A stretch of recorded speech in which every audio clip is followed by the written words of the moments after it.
Imagine you just invested your life savings in a company that promised to revolutionize healthcare with a single drop of blood. Now imagine that company was worth $9 billion at its peak. And now imagine that the entire thing was built on a lie so massive, it makes Nigerian prince emails look honest. This is the story of Elizabeth Holmes and Theranos, a company that fooled Silicon Valley's smartest investors, prestigious board members, and thousands of patients for over 15 years.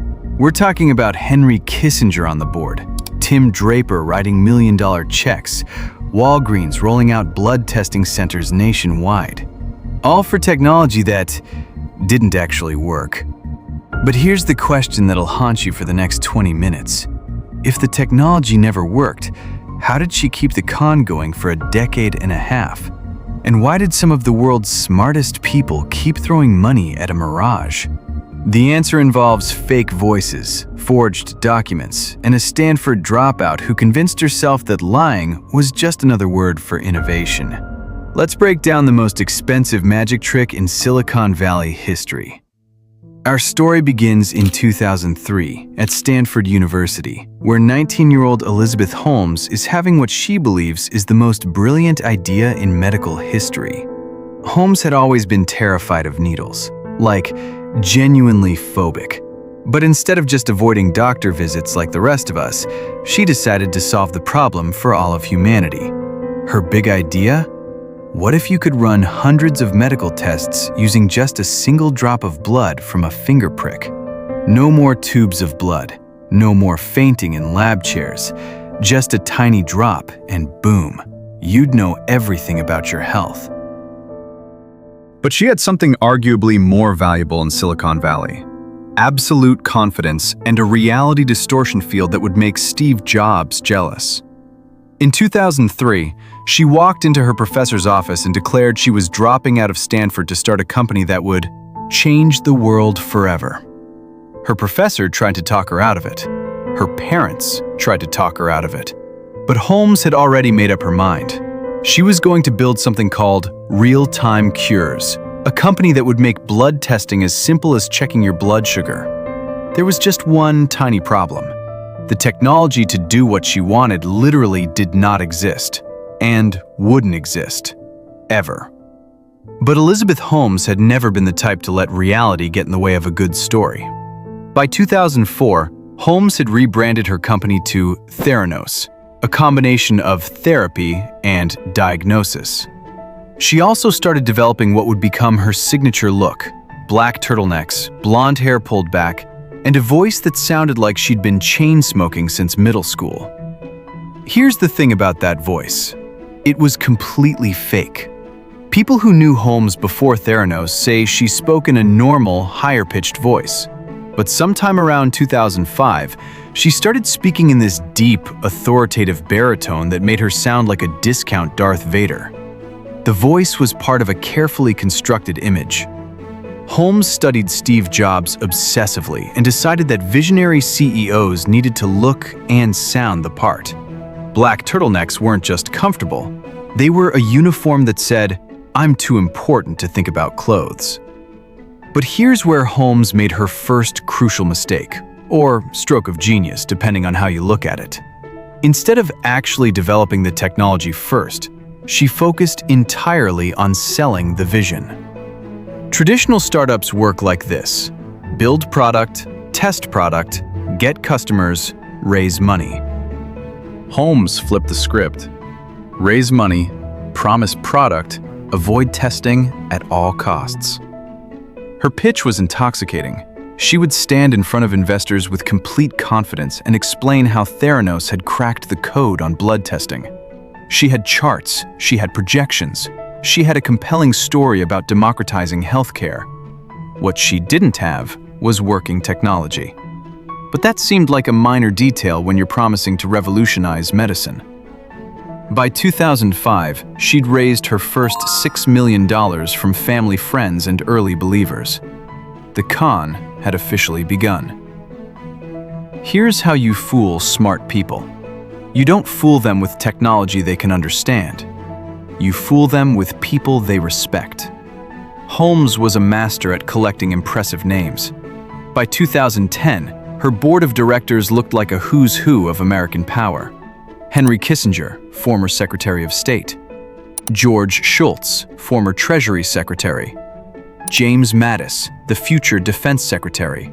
Sam Nunn, former Senator. Notice what's missing from this list? Anyone with actual medical or laboratory experience. Holmes had assembled a board of foreign policy experts and politicians to oversee a medical device company. This wasn't an accident. These board members brought credibility and connections, but they had no way of evaluating whether Theranos technology actually worked. When Henry Kissinger vouched for your company, investors didn't ask too many technical questions. Holmes also became a master of the strategic partnership announcement. In 2013, she announced a deal with Walgreens to put Theranos testing centers in stores nationwide.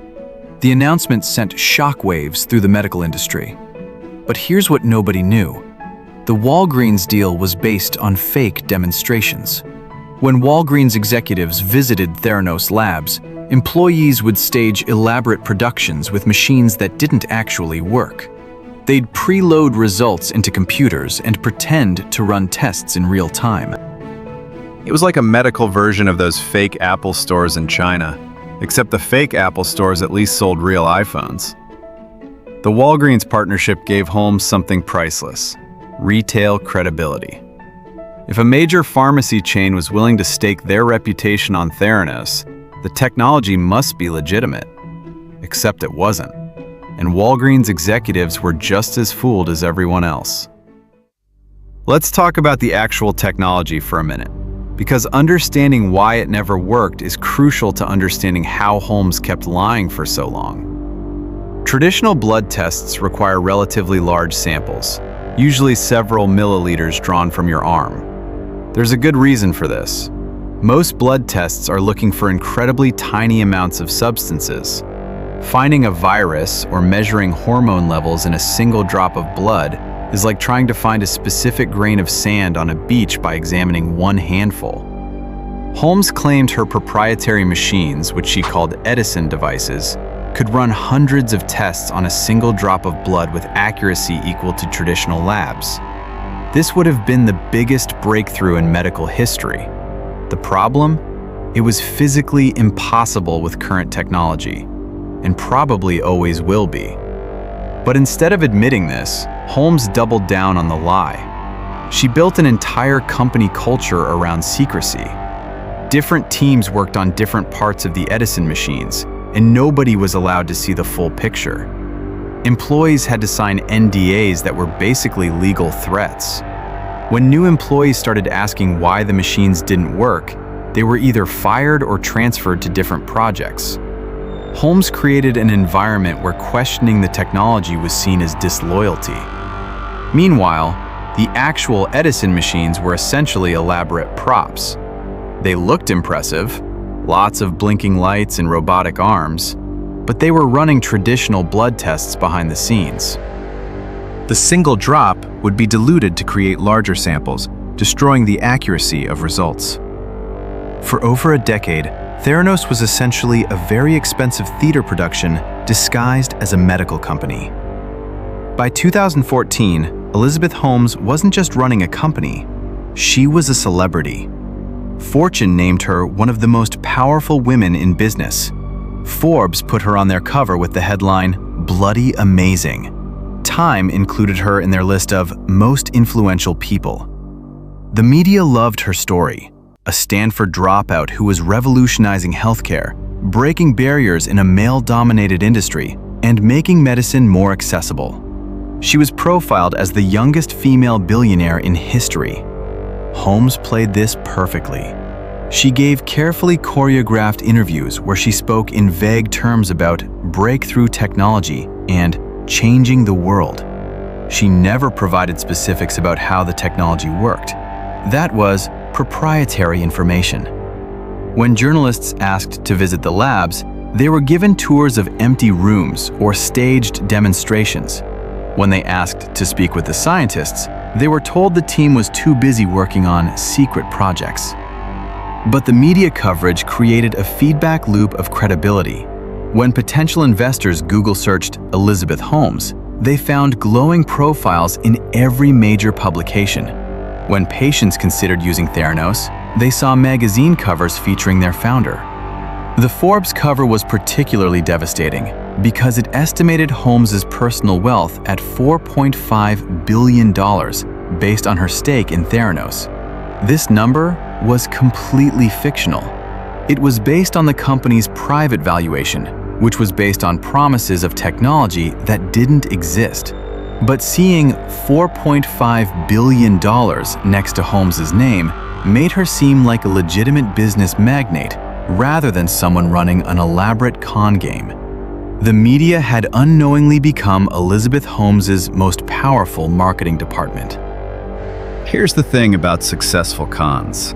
They work because people want to believe. And by 2015, everyone wanted to believe in Theranos. But the red flags were everywhere if you knew how to look. First red flag. Theranos published zero peer-reviewed research. For a company claiming to revolutionize medical testing, they had contributed exactly nothing to scientific literature. Real breakthrough companies publish their findings to build credibility with doctors and regulators. Second red flag. They were extremely secretive about their methods. Legitimate medical companies are transparent about their processes because doctors need to understand how tests work to interpret results properly. Third red flag. None of the leading blood testing companies, LabCorp, Quest Diagnostics, seemed worried about competition from Theranos. If someone had really cracked the code on finger prick testing, the established players would have been scrambling to compete or acquire. Fourth red flag. Employee turnover was astronomical. Brilliant scientists and engineers would join Theranos with excitement and leave within months. When the most qualified people keep quitting, that's usually a sign something is very wrong. But investors and partners ignored these red flags for a simple reason. The potential payoff was too attractive to pass up.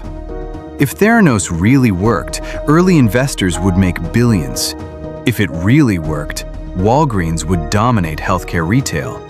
The fear of missing out on the next Apple or Google clouded everyone's judgment. People convinced themselves that secrecy was normal for breakthrough technology, that employee turnover was typical for fast-growing startups. Holmes exploited this perfectly. She made people feel like they were getting access to the investment opportunity of a lifetime. The beginning of the end started from inside Theranos itself, with employees who couldn't stay quiet about what they were witnessing. Tyler Schultz was one of these employees. He was the grandson of board member George Schultz, and he joined Theranos in 2013 as a biology researcher. Tyler quickly realized that the blood testing results were inconsistent and potentially dangerous. When patients got blood tests from Theranos, the results sometimes varied wildly from traditional lab tests. This wasn't just an inconvenience, it was potentially life-threatening. Imagine getting told your cholesterol is fine when it's actually dangerously high, or being told you have a medical condition when you're perfectly healthy. Tyler tried to raise these concerns internally. He was told to keep quiet and focus on his assigned work. When he persisted, he was marginalized and eventually pushed out of the company. But Tyler did something brave.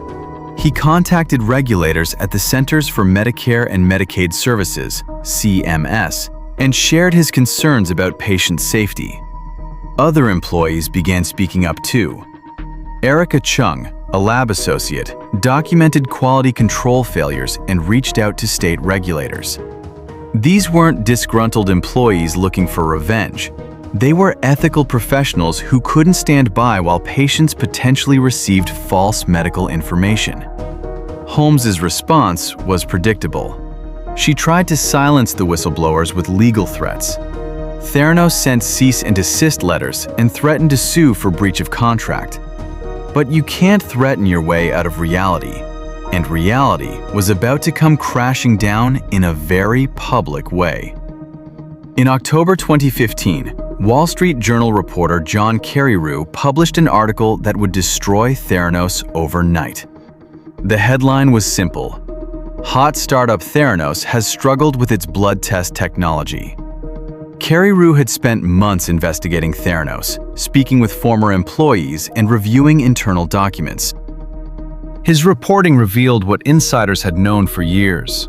The Edison machines didn't work. Most tests were being run on traditional machines using diluted blood samples, and results were often inaccurate.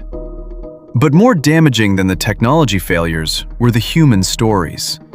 Carreyrou documented cases where patients had received false results that led to unnecessary medical procedures, incorrect medications, and dangerous health decisions.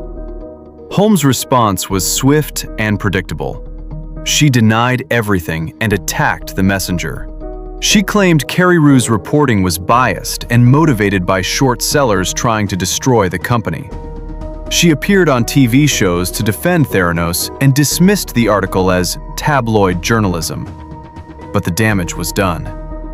Once the first domino fell, others followed quickly. Regulators launched investigations. Walgreens suspended their partnership and eventually sued Theranos for $140 million. Investors started demanding their money back. Board members quietly began distancing themselves from the company. Within months, Theranos went from a $9 billion valuation to essentially worthless. Forbes revised Elizabeth Holmes' net worth from $4.5 billion to zero. The house of cards had finally collapsed. But it took a determined journalist and brave whistleblowers to make it happen. The impressive board members, the prestigious investors, the glowing media coverage, none of them had bothered to ask the basic question: does this actually work? In 2018, Elizabeth Holmes was indicted on federal charges of wire fraud and conspiracy. The government alleged that she had knowingly misled investors, patients, and business partners about Theranos' capabilities for over a decade. The trial, which began in 2021, was a fascinating look inside the psychology of fraud. Holmes' defense strategy was remarkable. She claimed she had been manipulated and abused by her former business partner and boyfriend, Ramesh "Sunny" Balwani. According to Holmes' testimony, Balwani controlled every aspect of her life, including how she dressed, what she ate, and how she spoke. She claimed the deep voice was part of this manipulation, that Balwani had convinced her to change her voice to seem more authoritative. It was a dramatic fall from the confident CEO who had graced magazine covers. On the witness stand, Holmes spoke in her natural, higher-pitched voice and portrayed herself as a victim rather than a mastermind. But the prosecution had a compelling counter-argument. Even if Balwani was abusive, Holmes had still made the choice to lie to investors, patients, and regulators. She had signed documents claiming the technology worked when she knew it didn't. She had appeared in interviews making false statements about test accuracy. The jury ultimately wasn't swayed by the abuse defense. In January 2022, Holmes was convicted on 4 counts of defrauding investors. She was sentenced to over 11 years in federal prison and ordered to pay $452 million in restitution. Balwani received an even harsher sentence, nearly 13 years in prison for his role in the fraud. For the woman who once promised to revolutionize healthcare, the final diagnosis was criminal fraud. So here we are, 15 years and $945 million later, asking the obvious question: how did Elizabeth Holmes fool so many smart people for so long? The answer isn't that she was a criminal mastermind. It's that she understood something fundamental about human psychology. People want to believe in revolutionary breakthroughs, especially when believing makes them rich and famous. Holmes created a perfect storm of confirmation bias. Investors wanted to find the next Steve Jobs, so they overlooked red flags that would have been obvious in other contexts. Board members wanted to be associated with world-changing technology, so they didn't ask hard technical questions. The media wanted to write inspiring stories about young entrepreneurs, so they accepted vague explanations about proprietary technology. But here's the most disturbing part. Patients suffered real harm while this was happening. People made medical decisions based on inaccurate test results. Some underwent unnecessary procedures. Others delayed treatment for serious conditions. The Theranos scandal exposed something rotten in Silicon Valley's fake-it-till-you-make-it culture. There's a big difference between overpromising on a social media app and overpromising on medical tests that affect people's health and lives. It also revealed how easily our system can be gamed when someone is willing to lie consistently and convincingly. Holmes wasn't exposed by the SEC or FDA or any regulatory agency. She was exposed by brave employees who risked their careers and a journalist who did his homework. The real lesson of Theranos isn't about blood testing technology. It's about the danger of believing in charismatic leaders who promise revolutionary change, but can't explain how it actually works. And here's the final twist that makes this story almost too perfect to be true. While Elizabeth Holmes was in prison for faking blood testing technology, real scientists were actually making breakthrough advances in the field. Companies like Guardant Health and Grail have developed legitimate blood tests that can detect cancer and other diseases from small samples. The difference? These companies published their research, worked with regulators, conducted proper clinical trials, and were transparent about their limitations. They did all the boring, difficult work that Holmes skipped in her rush to fame and fortune. In other words, the revolution Holmes promised was actually happening, just not at her company and not in the way she claimed. Today, you can get certain blood tests from a finger prick at your local pharmacy. The technology Holmes said she invented actually exists now, developed by companies that followed proper scientific and regulatory processes. But perhaps the most ironic twist is what happened to Elizabeth Holmes's signature black turtlenecks. After her conviction, vintage black turtlenecks started selling on eBay as Theranos style or Elizabeth Holmes costume pieces. Her carefully crafted image became a Halloween costume. The woman who wanted to be remembered as the next Steve Jobs is instead remembered as a cautionary tale about the dangers of believing your own hype. And that fake voice? During her prison intake interview, she was speaking in her natural tone again. When there's no money to be raised and no investors to impress, apparently there's no need to perform anymore. Elizabeth Holmes promised a revolution in healthcare and delivered one of the most expensive magic tricks in business history.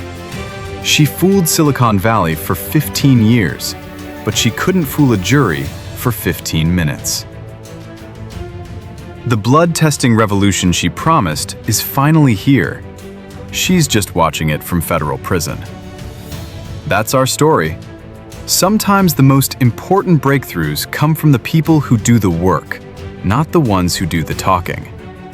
What other revolutionary companies make you wonder if the technology actually works? Drop your thoughts in the comments below.